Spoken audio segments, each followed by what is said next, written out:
What I'm trying to say is that the witchy aesthetic also sometimes actually has a purpose.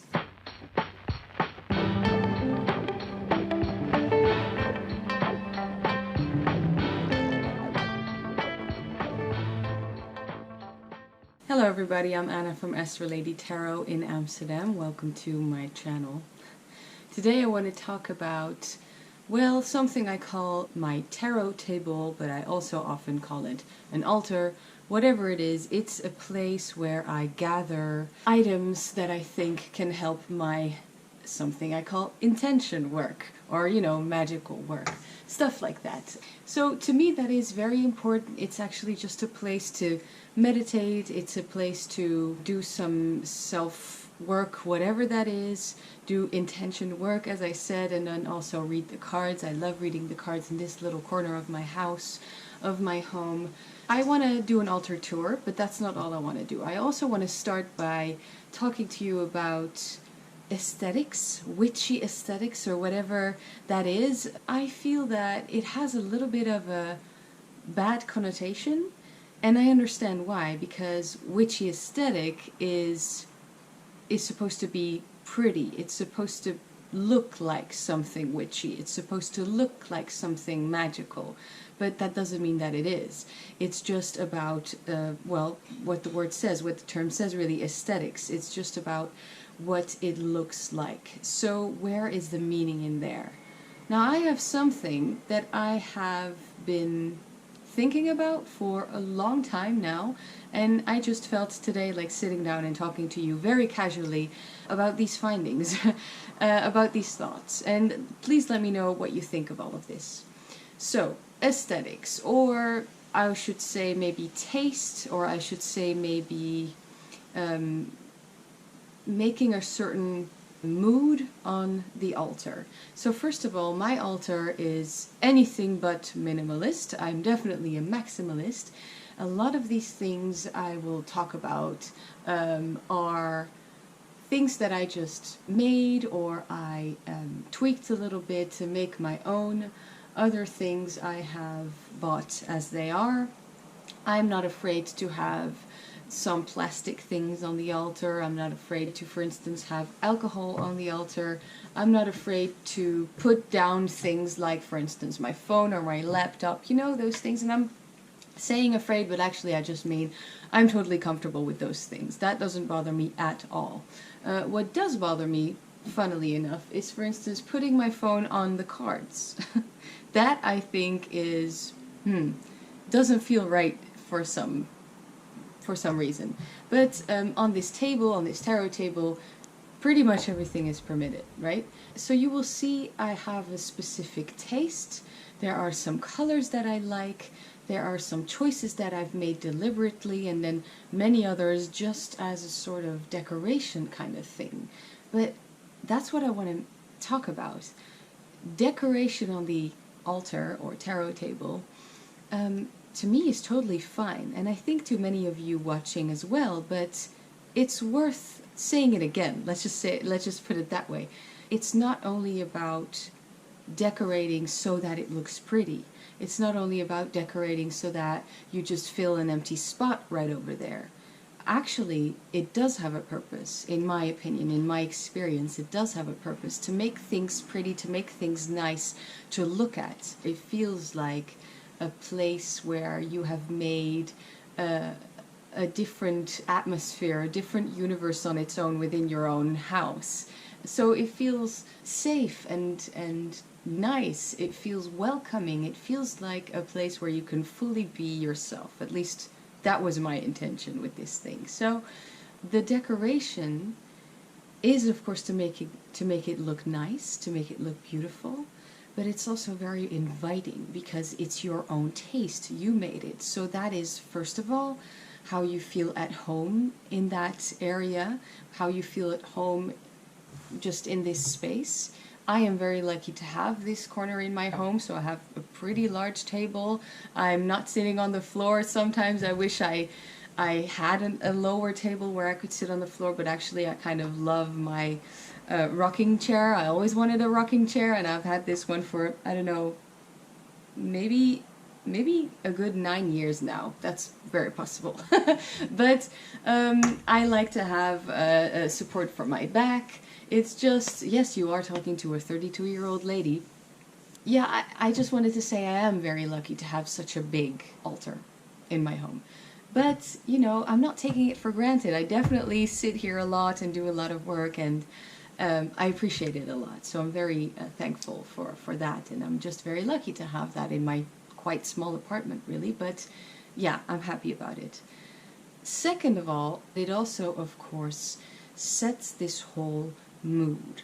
Well, I don't need to light a candle to read cards. That's the beauty of cards. All you need to read cards is a deck. So, of course, I read in other areas in my house, I read wherever. That's the beauty of tarot.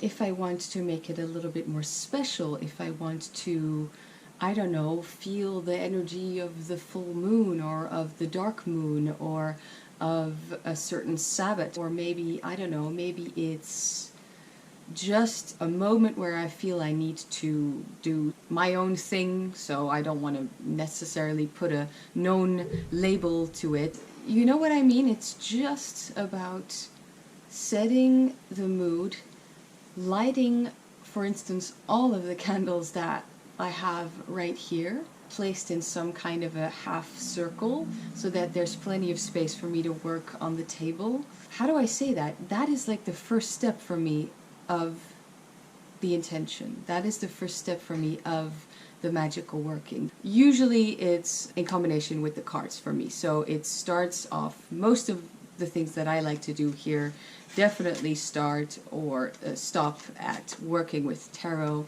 So then, you know, I start with some self-reflection with those cards, and maybe I feel that I need a big change in my life, and I'm going to try to manifest that.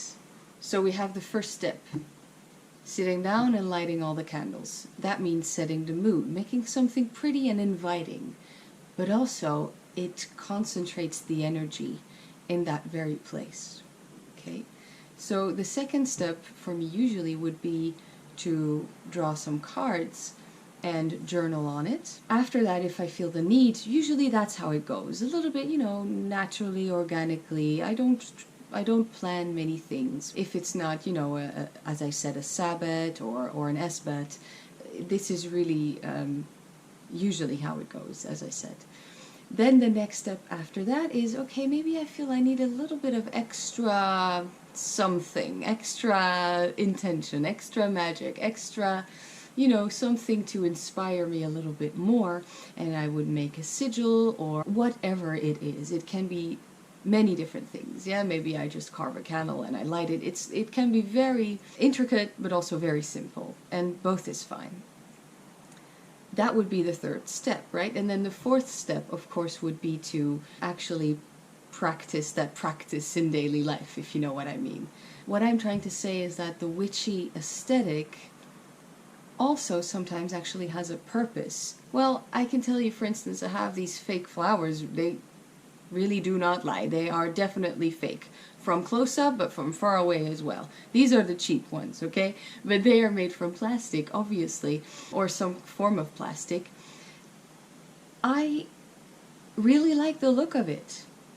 I never do anything with them, except for maybe notice that they're there, and even then, most of the time I actually don't notice they're there. But they're just to make this space, as I said, inviting and mine and my own, and with my own taste, my own flavors, my own ideas. And yeah, maybe that is witchy aesthetic, isn't it? But they don't serve a purpose at all, except that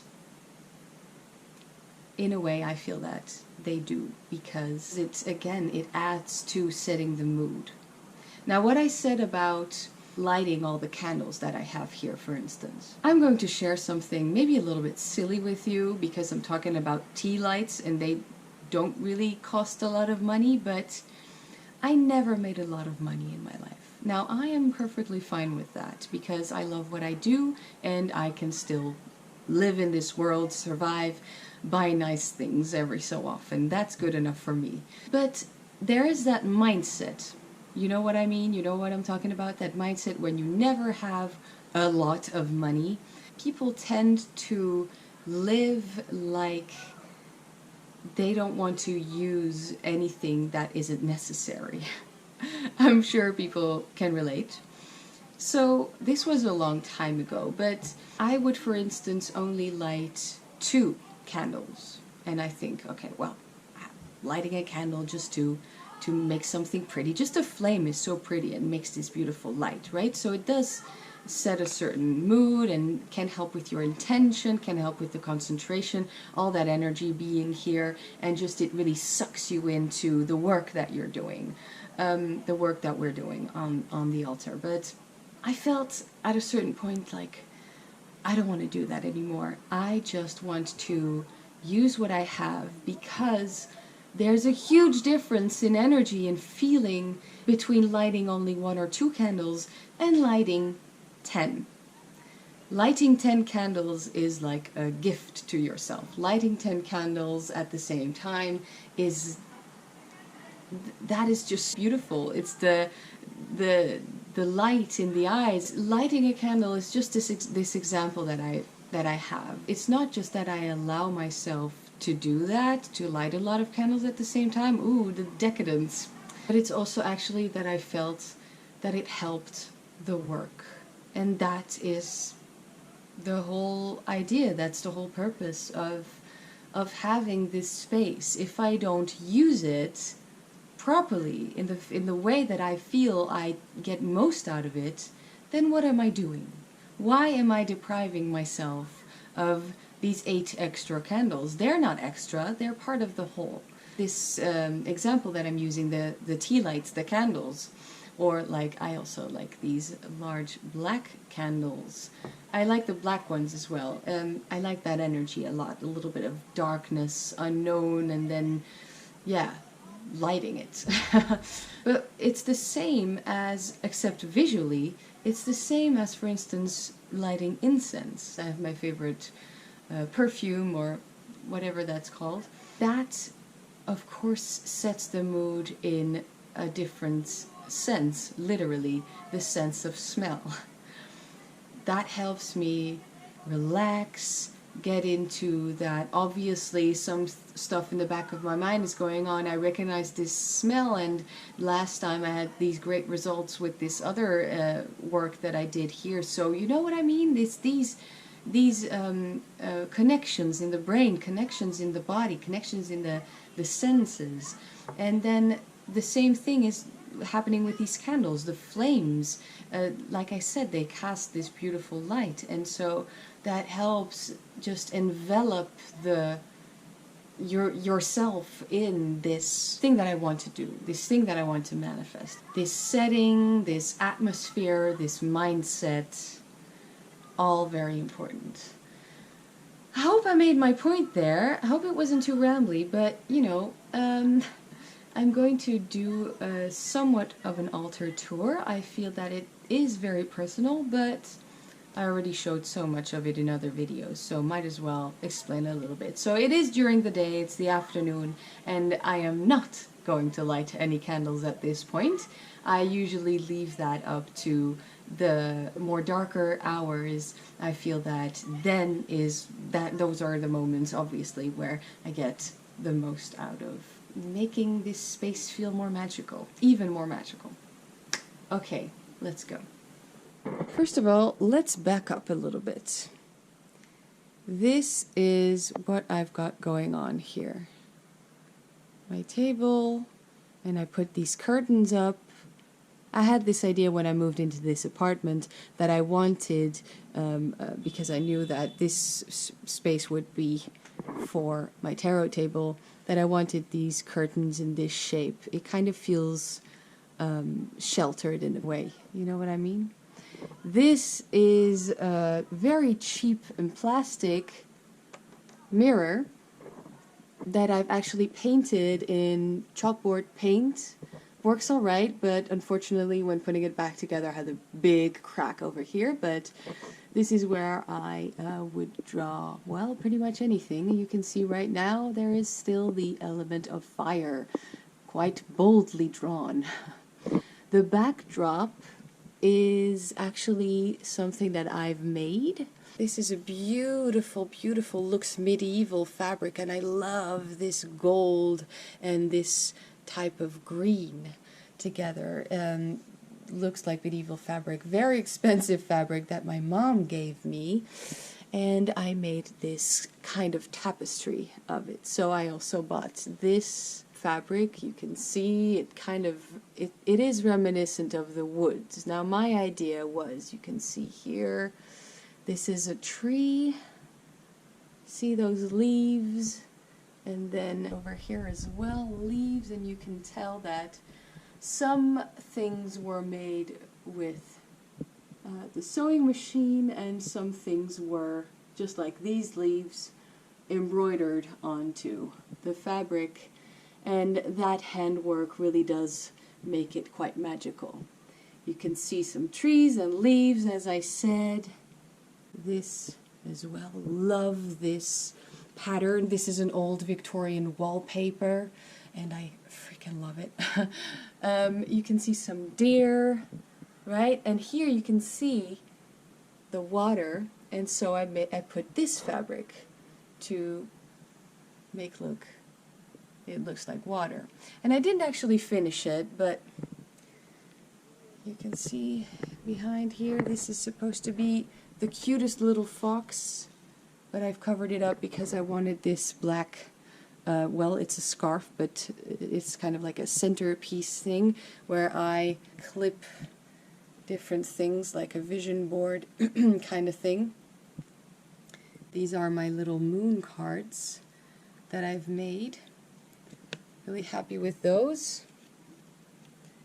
This is definitely Pagan Otherworlds inspired, but since I want to part with that deck, however beautiful it is, I decided that I would make these little moon phase cards just so that I would have the only cards that I actually used from that deck.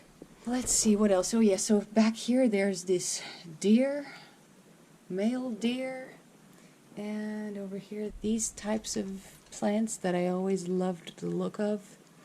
And yeah, as I said, I didn't finish it, but it's up. Over here, my incense, my stash of incense. I really like First Rain. Now I'm telling you, this is not, in my opinion, especially quality incense, you know, but I really like the smell, and that is what matters, right? Over here are my tarot shelves. So this is where they hang out. I do have a little, well, half a disco ball. It does look pretty in the candlelight, but also it just reminds me that life is supposed to be fun. Here I have a little, actually pretty big jade elephant that my grandparents gave me when I was a child.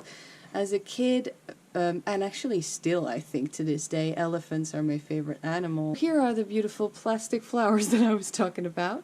So I'm warning you, I didn't clean anything. This is really just work in progress.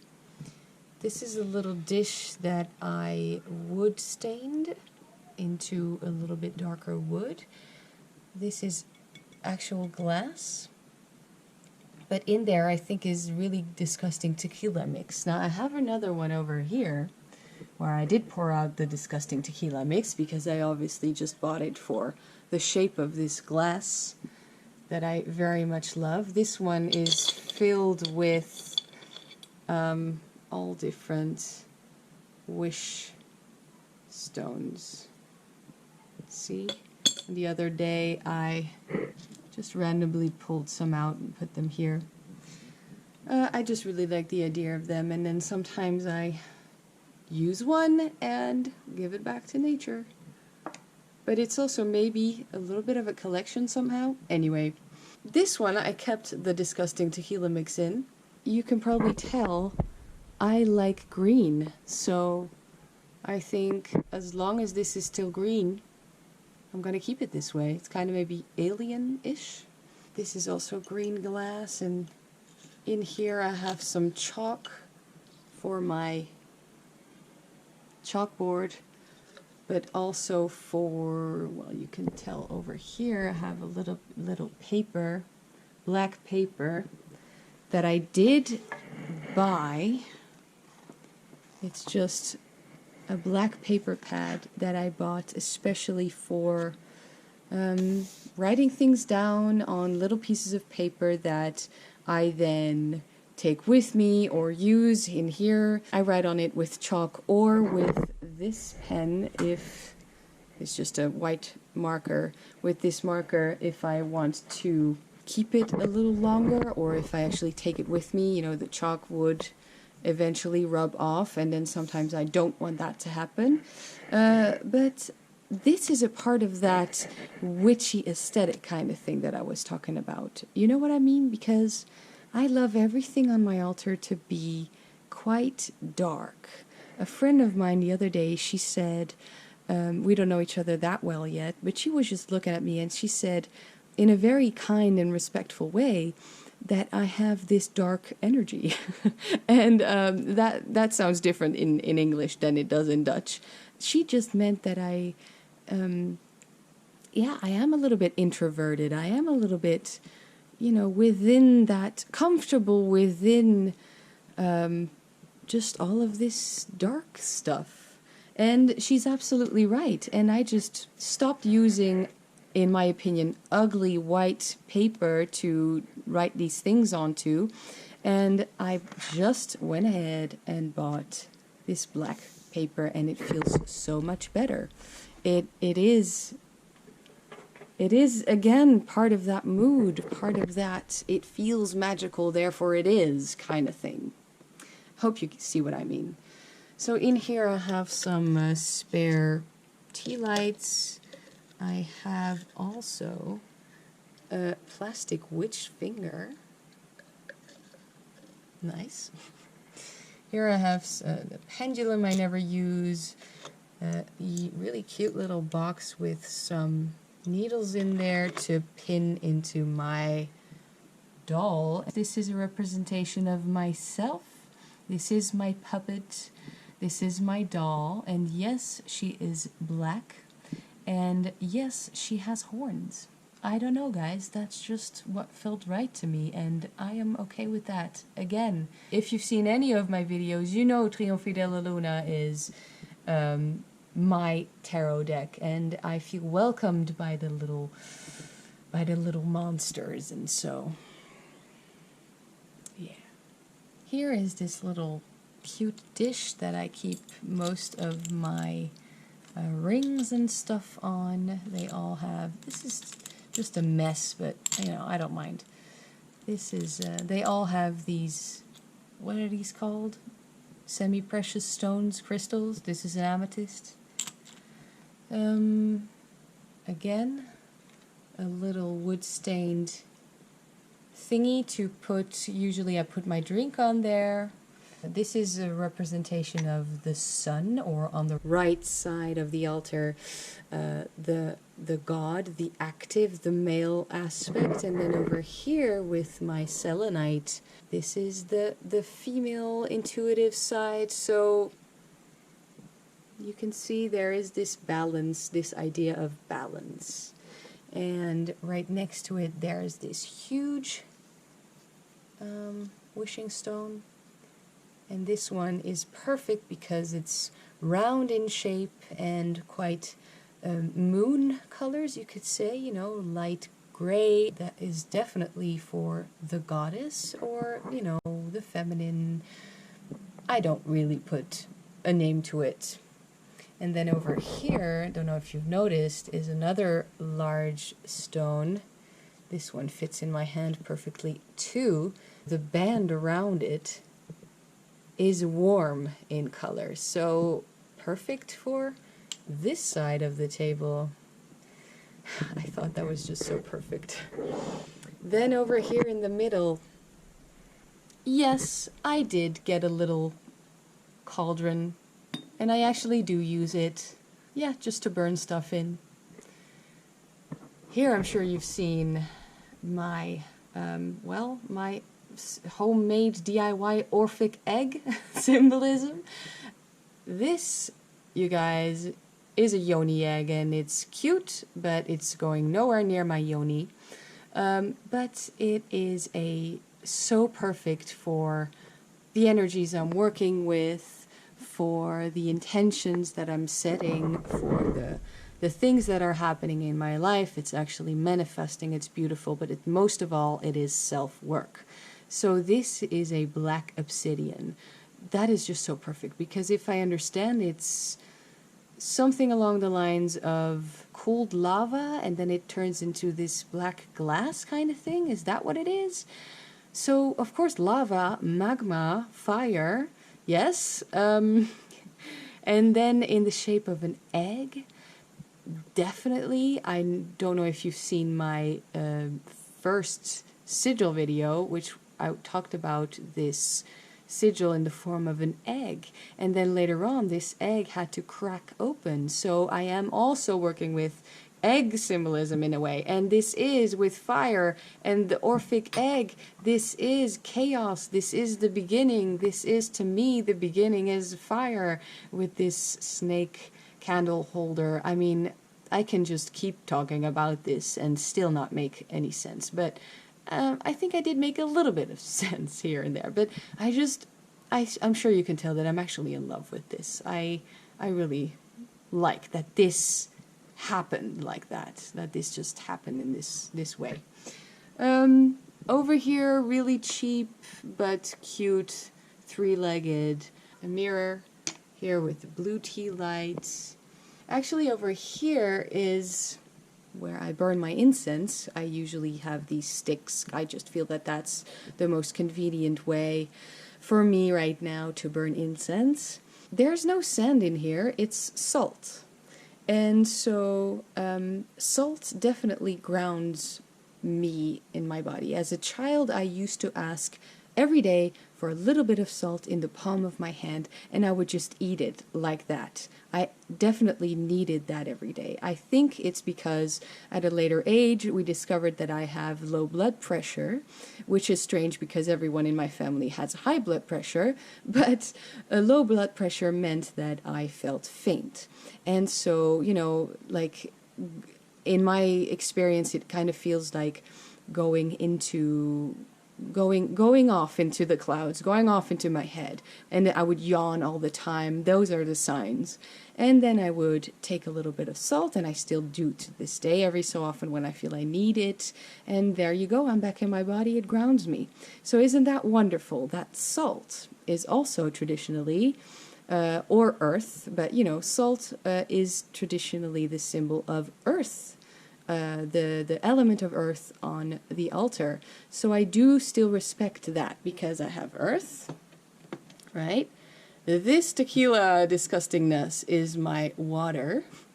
Then obviously the candles would be fire, and I have incense for air. So that still happens. It's still there. It still works. Also, I almost forgot, I like to pick things up at the thrift store, and this was made by let me see, Joanne. There is this name carved underneath, and I think that this was, well, therefore, obviously, this was handmade by someone I don't know. I really love that, because this is not mass-produced. This just one of a kind. Isn't it cute? Same with this little thing. Now, I obviously have to clean it, but I love the look of this. I thrifted this, and this was obviously made by someone called Stefan, and this was in third year of high school. He made this in school. And Stefan, you did a great job, and thank you for making it, because now I have it. Isn't that cool? We didn't talk about this little jar. This is just a jar that I think is cute because it's square, and I have some snail houses, is that what you call them, in there, just because I like that. And in the Corona lockdown, this candle holder over here is something that I bought as a very young teenager, I think. I remember I looked for this thing, but because there are different versions of it, there are 3 people, there are 5 people. I had trouble finding one with 4, but I remember distinctly that I wanted 4, because those are 4 elements, 4 also mostly 4 directions. So we would have north, south, east, and west. And I remember those are, you know, the watchtower kind of thing, the guardians. So I'm really happy that I bought this as a child and I still have it to this day. These are the decks I'm working with this month. The Crow's Magic Tarot. The Wildwood is in here in this tin, and the Triomphe de la Luna. And the Triomphe de la Luna is, you probably know this, is a deck that glows under black light. And that is why I'm going to put up my black light again. They're still here, the place where I can attach it. So I'm going to take these off because I had, just before filming this, I took away these Oracle of the Radiant Sun cards because I had them over here displayed in a row, helping me visualize the intention that I was working with, and I feel that it's going very well, and I'm okay with taking it away right now and putting the black light. Let's see what that looks like. Oh, the nails, that's what they're called. The nails, I'm happy I kept them. And yes, they are just through my tapestry, but I'm okay with that, so. A little bit of dust. Yeah, that'll do, I think, right? I don't like the cord, but, you know, it always takes a while to start up. But I think it will work. Come on. Yeah, all right. God, I love this so much. Let's see if we can see. Yeah, you see, even during the day, holding the card up here, we can definitely see it glow, and it's just, oh, such a treat to the eye. Even the backs glow. See that? Beautiful black light paint. So, at night, it definitely works. This light really does make my Triomphe glow. Now, obviously, actually, it would work with any deck that has white in it, because white also lights up underneath this black light. But there's just something special about that black light paint that Triomphe de la Luna has. So, well, this is my new look. It doesn't look that great, but I really was just ready to work with this deck again in a kind of a seance idea. So yeah, I might do that this evening or soon. Some things I've missed. I have a little eye here, and I have a little moon here. This was also thrifted and also made by someone I do not know. Made and painted, and it's my moon. Really like my little moon. I definitely did buy a black light just because I had bought the Triomphe de la Luna Paradoxical. But, you know, I'm actually using it, so really happy with that. I just want to mention, if you want to get a black light too, because you have the Paradoxical edition and you want to see what it looks like, or maybe you have that Mildred Payne Seance Oracle that looks great too. It also lights under black light. If you want to do the same thing and have the full effect, then put out the lights and put out the candles so that it's as dark as possible around you. There's just the light from the black light, the ultraviolet. So, okay, everybody, I think that is pretty much it. Yeah, it feels good.